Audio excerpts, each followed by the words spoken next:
name is Juan Vivero-Escoto. I'm an associate professor in the chemistry department here at UNC Charlotte. I have been here for 10 years. My research deals with nanotechnology, the use of nanoparticles for drug delivery, for cancer treatment, and other diseases.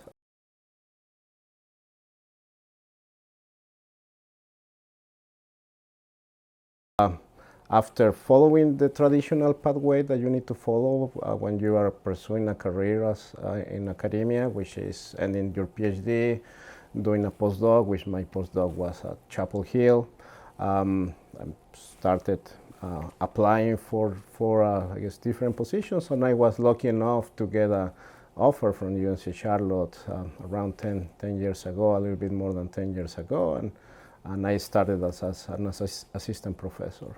After 5 years, I officially got my promotion and tenure in 2018 to associate professor. And after that, I have been associate professor for around 4 years now. And I should say, as exclusive, I just got the news, at least from the dean, that I got promoted to full professor, and that will be officially next year.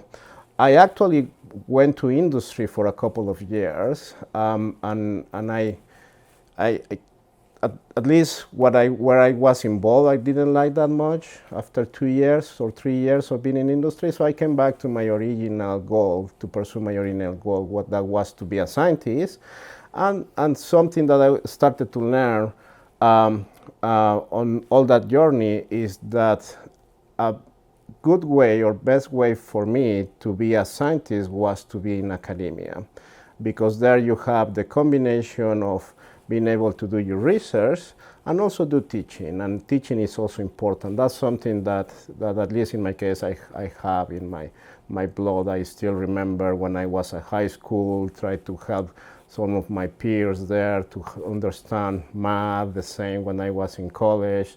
So that kind of idea, or that kind of behavior where you are willing to teach somebody else something that might not understand, it was always in me. And of course, as a professor now, is my profession, is my job, and I really enjoy it and I love it.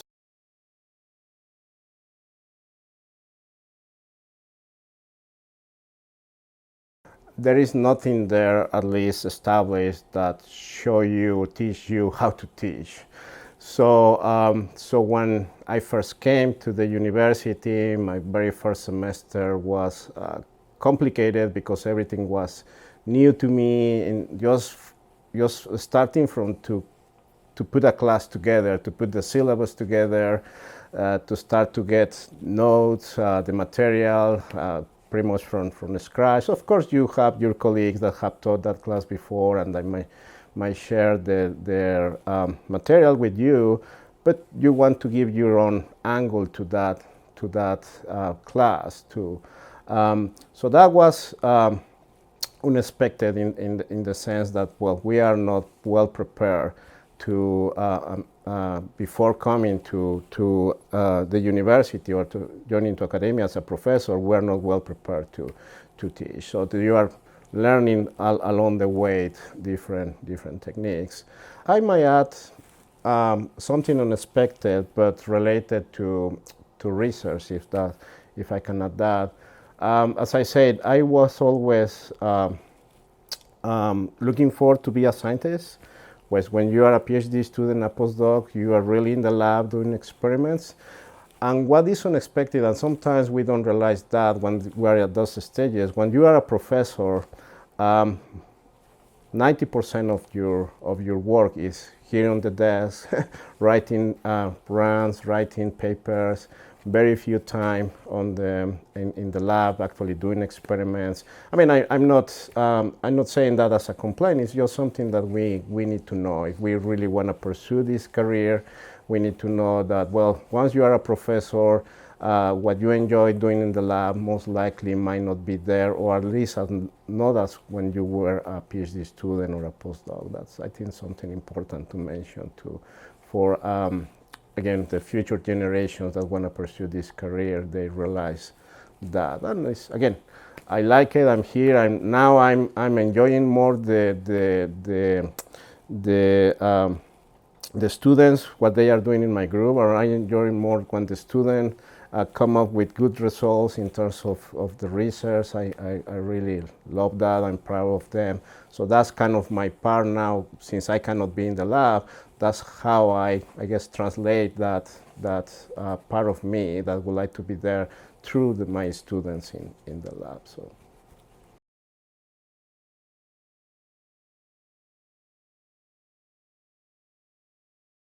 You see the progress of the students when you start to see that they deal with the problems. Organic chemistry is a class that a lot of students don't like that much. Is complicated. So sometimes it's frustrated for them and for me to see that they are not getting the progress that we both hope.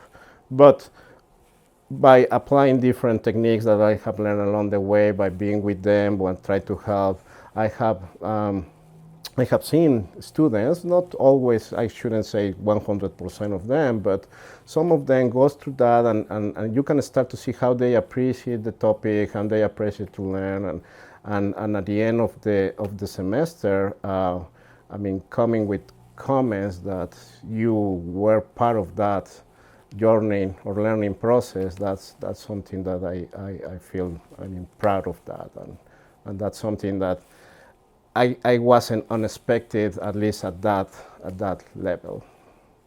Yeah. Both in the research settings, in the lab, and in teaching.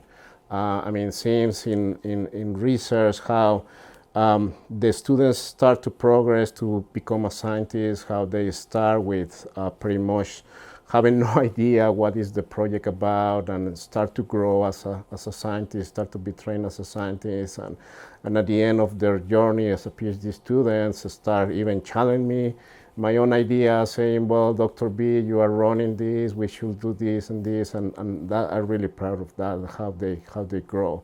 And it's the same in the teaching settings. Of course, it's not it's just one semester usually, or a couple of semesters, but seeing those students that start to, again, with organic chemistry is complicated, but start to see how they suffer, or they go through their failures and they back up and they start to get good grades, and at the end they say, well, I started the semester hating organic chemistry, but now I have a different perspective. And as I told them, I mean, you don't have to become a chemist. That's not the point of the class, but the point is you appreciate the material, the learning, what is there for your future career. Is not only if you are a chemist, but this will help you for your future career. So that's what I'm proud of, my students, again, in the lab and in my classes, yeah.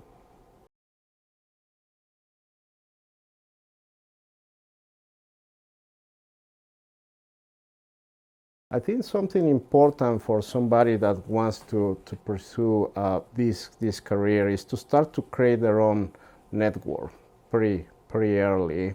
Network with professors in the department, other professors, other departments, and even other universities to help that person, to guide that person on that career.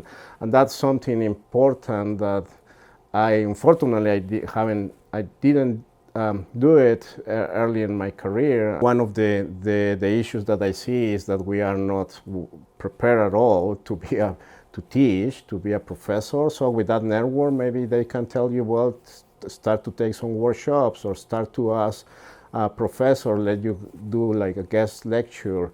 So I think that's one of the main advices that I will give somebody that want to pursue this career. Start to build your network pretty early, because all those advices that I'm now giving that person or other persons that I didn't hear very early in my career can come from that network. Yeah.